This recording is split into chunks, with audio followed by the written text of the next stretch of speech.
Vous avez dit quelque chose d'assez provocateur récemment. Vous avez dit que la Chine était en train de remporter la course à l'IA, la compétition de l'IA.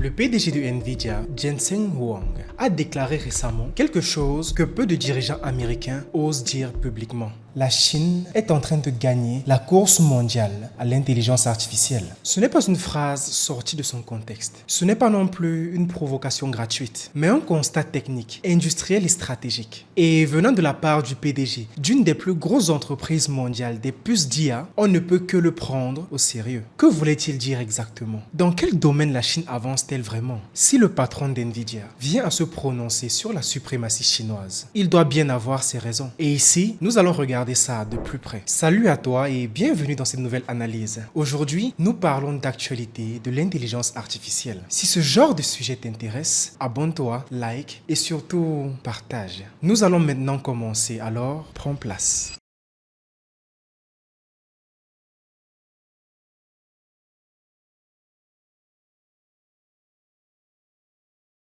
La déclaration de Jensen Huang vient d'un entretien accordé lors d'un grand forum économique tenu quelques jours après la réélection de Donald Trump. Un événement où plusieurs dirigeants de la tech américaine étaient invités à analyser l'état réel de la compétition mondiale à l'intelligence artificielle. Ce n'est pas la première fois que le patron de Nvidia s'exprime sur la Chine, mais cette fois, le message est direct, sans nuance et presque alarmiste. Voici ces mots. Sur plusieurs couches essentielles de l'IA, la Chine est en train de dépasser les États-Unis. Si cette phrase a autant circulé, c'est parce qu'elle ne repose pas sur une impression ou sur une inquiétude politique, mais sur une analyse structurée que Jensen Huang répète depuis plusieurs mois. Si vous regardez l'IA et revenez à la première chose que nous avons dite, l'IA est un gâteau à 5 couches. Simplifions toujours. Ce n'est pas aussi simpliste, mais simplifions l'IA en un gâteau à 5 couches. Énergie, puces, infrastructure, modèles et applications. Pour lui, l'intelligence artificielle n'est pas un produit, mais un système complet, organisé en 5 couches indépendantes. Selon lui, l'IA moderne se compose de l'énergie, les puces, les infrastructures, les modèles et enfin les applications. Et d'après son diagnostic, la Chine prend désormais l'avantage sur certaines de ces couches et parfois de façon spectaculaire.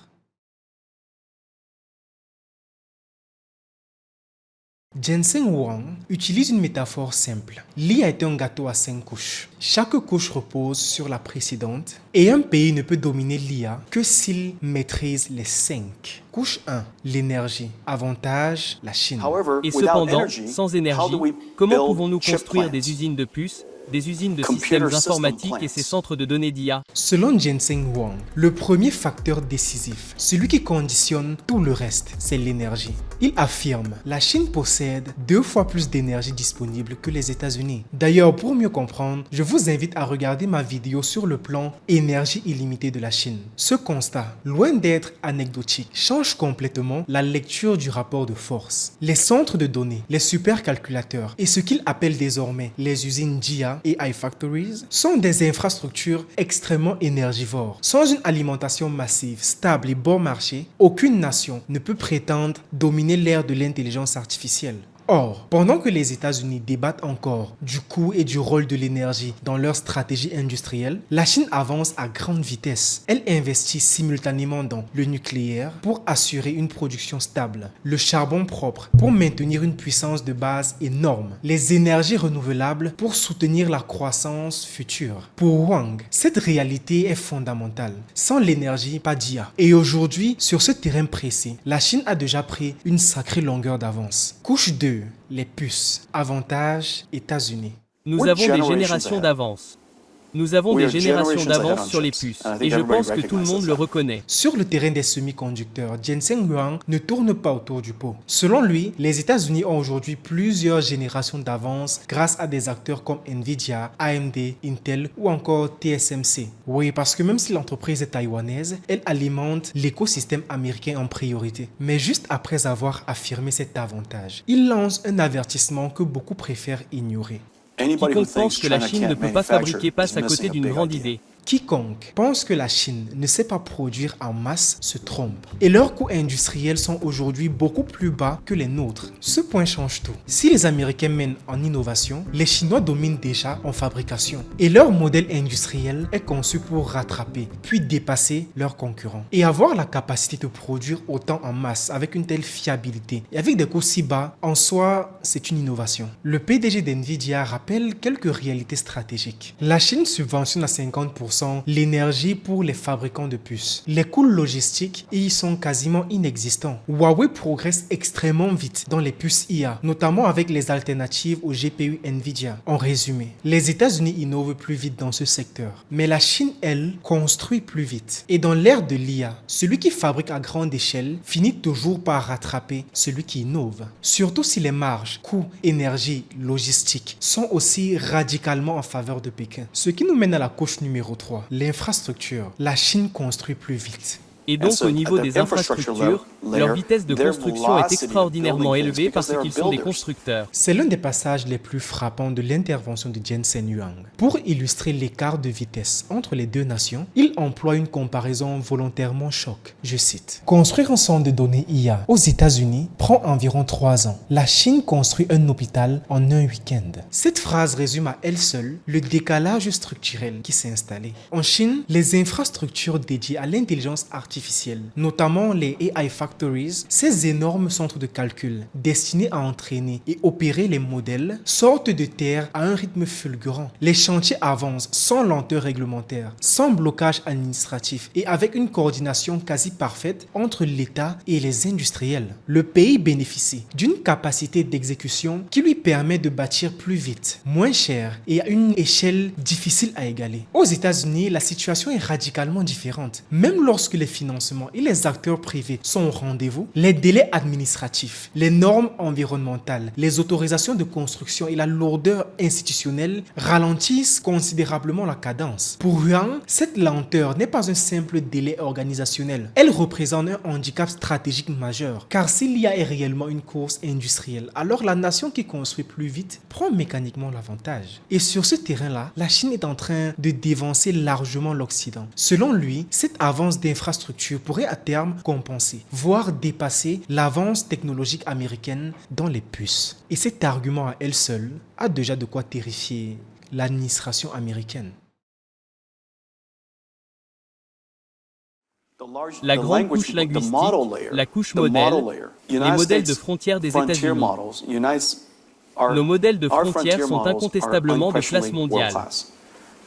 Nous avons probablement 6 mois d'avance. Cependant, sur les 1,4 million de modèles, la plupart sont open source.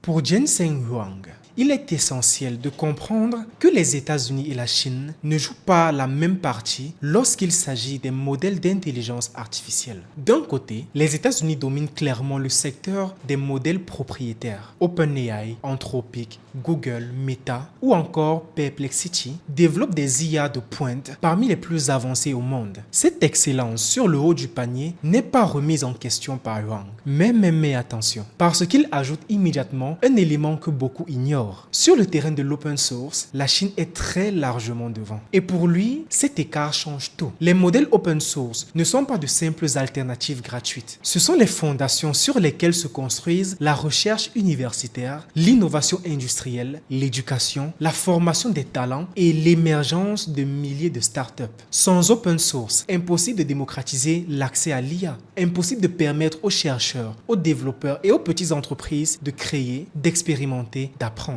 C'est littéralement le carburant de l'écosystème. Et je vais me permettre de prendre une petite analogie. Dans le monde du développement classique, c'est exactement pareil. Lorsque l'open source est vulgarisé, encouragé, démocratisé, généralement tout avance beaucoup plus vite, avec beaucoup moins de friction. Les domaines qui sont aisément vulgarisés et auxquels on a laissé un libre accès sont littéralement les sources sur lesquelles on construit tout le reste. Ce sont aussi les sources sur lesquelles on apprend. Je dirais par exemple que l'exemple le plus palpable, c'est le cas de Linux. Ce logiciel formidable et c'est complètement open source sur lequel est construit presque tout aujourd'hui. Du système d'exploitation Android, utilisé par des milliards d'appareils à travers le monde aujourd'hui, jusqu'au système de cloud distribué sur lesquels repose une écrasante partie de notre système Internet actuel. Revenons-en au fait. Wang relève alors un chiffre spectaculaire. Sur environ 1,4 million de modèles open source actuellement disponibles, bien sûr on parle ici des modèles d'IA, une majorité époustouflante serait d'origine chinoise. Autrement dit, l'écosystème chinois produit, diffuse et améliore des modèles à un rythme que l'Occident ne suit plus. Pendant que les États-Unis concentrent leur avance sur quelques modèles frontières ultra performants, la Chine déploie une armée de modèles intermédiaires, spécialisés, adaptables, réutilisables, ceux qui permettent réellement de faire tourner une économie numérique. C'est ici que réside, selon Wang, l'une des différences structurelles les plus importantes entre les deux nations. L'Amérique vise la performance maximale, la Chine vise la diffusion maximale. Et dans une course industrielle mondiale, celui qui diffuse plus vite finit souvent par gagner.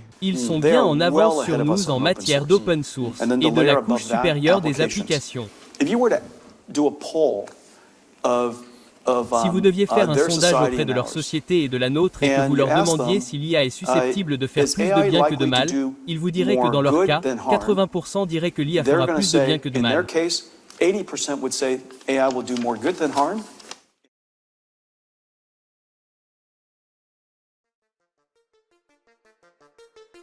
Pour Jensen Huang, la dernière couche du système IA est peut-être la plus décisive, l'adoption par la société. Et selon lui, c'est précisément ici que la Chine creuse l'écart. Dans son interview, il met en avant un contraste naturel frappant. En Chine, environ 80% de la population considère que l'intelligence artificielle apportera plus de bénéfices que de risques. Aux États-Unis, par contre, la perception est presque inversée. L'IA est souvent décrite à travers des récits anxiogènes, hérités de la science-fiction ou des débats politiques. Perte d'emploi, menaces existentielles, contrôle social, danger pour la démocratie, etc.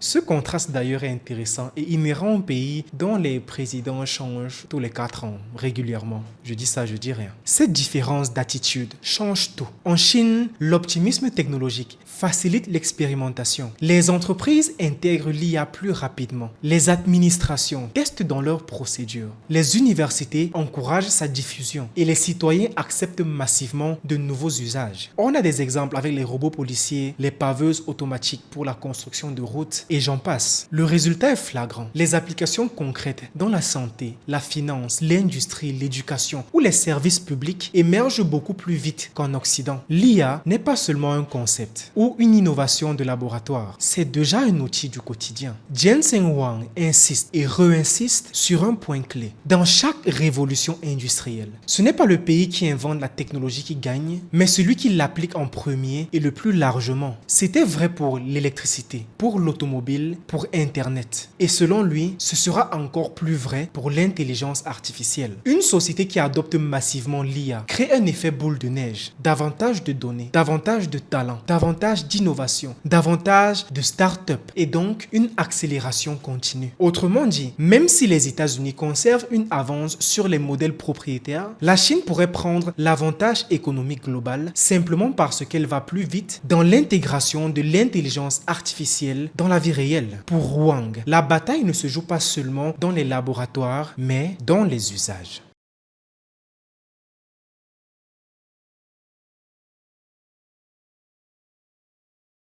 Jensen Huang n'affirme pas encore que la Chine domine l'IA, ni que les États-Unis ont complètement perdu la bataille. Ce qu'il dit, c'est que la Chine avance plus vite que prévu et que les États-Unis ne doivent pas s'asseoir trop à l'aise sur ses acquis. Nous sommes puissants, nous sommes rapides, nous sommes inventifs, nous affronterons n'importe qui. Cependant, nous ne pouvons pas leur concéder le marché. Comme vous le savez, pour le moment, Nvidia a été interdit d'aller en Chine, sans parler du fait que la Chine a interdit à Nvidia d'aller en Chine. Et donc, nous sommes, je crois, la première entreprise de l'histoire à avoir été interdite des deux côtés. il souligne une réalité inquiétante. Nvidia, malgré sa position de leader dans l'industrie des semi-conducteurs, n'est plus autorisée en Chine. En effet, l'entreprise a été bannie des deux côtés. Et cela signifie que les écosystèmes technologiques américains et chinois évoluent désormais indépendamment, sans collaboration. Ce découplage des deux géants accélère la compétition et Wang avertit que la Chine va rattraper son retard plus rapidement qu'on ne le pensait, ce qui rend la course encore plus incertaine. Un autre point important, la Chine construit son propre écosystème complet. L'un des points essentiels que Wang aborde est que la Chine ne cherche plus seulement à rattraper l'Occident, mais à construire un écosystème complet totalement autonome. Il met en évidence plusieurs éléments qui permettent à la Chine d'avancer plus rapidement. 50% des chercheurs en IA dans le monde sont chinois. Je répète, 50% des chercheurs en IA dans le monde sont chinois. 70% des nouveaux brevets en IA proviennent de Chine. Et les universités technologiques chinoises dominent les classements mondiaux, bien devant Harvard et compagnie. Cette dynamique montre que la Chine est capable de développer ses propres solutions de manière indépendante et de les exporter une fois leur maturité atteinte. La Chine ne dépendra plus des technologies occidentales. Elle crée son propre écosystème du bas vers le haut. Il est important de noter que, bien que la Chine connaisse des avancées significatives dans des domaines clés, l'Occident et particulièrement les États-Unis restent puissants dans d'autres aspects. La Chine domine en matière d'énergie, de rapidité de construction, d'adoption sociale de l'IA et elle est à l'avant-garde de l'open source et de la capacité industrielle à créer un soutien gouvernemental massif. C'est indéniable. Les États-Unis conservent leur fragile avance dans les domaines comme les semi-conducteurs, les modèles IA propriétaires et l'innovation privée grâce à des géants comme Nvidia, AMD, OpenAI et Microsoft. Dans le cas de Huawei avec la 5G, ils étaient complètement isolés par la politique, pensaient les gens en Chine. Ils avaient donc 1 milliard d'utilisateurs de téléphones, rien que pour eux. Cela leur a donné l'opportunité de se développer. Ils ont exporté la technologie dans tous les pays de la nouvelle route de la soie, et maintenant il y a la nouvelle route de l'IA, et ils vont certainement diffuser la technologie chinoise aussi vite que possible parce qu'ils comprennent que plus vite on y arrive, plus vite on construit l'écosystème par-dessus, plus vite on devient un élément essentiel, un élément dépendant de cet écosystème. Cependant, Jensen souligne qu'une compétition acharnée est nécessaire pour maintenir l'avance des États-Unis dans cette nouvelle ère technologique. Pour lui, il est hors de question de retirer les États-Unis de la course, mais bien de redoubler d'efforts pour rester compétitif face à un adversaire qui, plus que jamais, semble prêt à relever tous les défis. Au fond, la déclaration de Jensen Huang envoie deux messages très clairs. Un message à la Chine. Vous êtes sur la bonne voie et le monde entier le voit. Et un message à l'Occident. Ne vous laissez surtout pas distancer. Car si les États-Unis gardent une sorte d'avance technologique, la Chine avance plus vite qu'on ne veut l'admettre. Elle construit, déploie, adopte et industrialise à un rythme que personne ne peut ignorer. Cette compétition n'est plus théorique, elle est en cours, là, maintenant. Et le pire risque pour l'Occident ne serait pas de perdre, mais de croire qu'il ne peut pas perdre.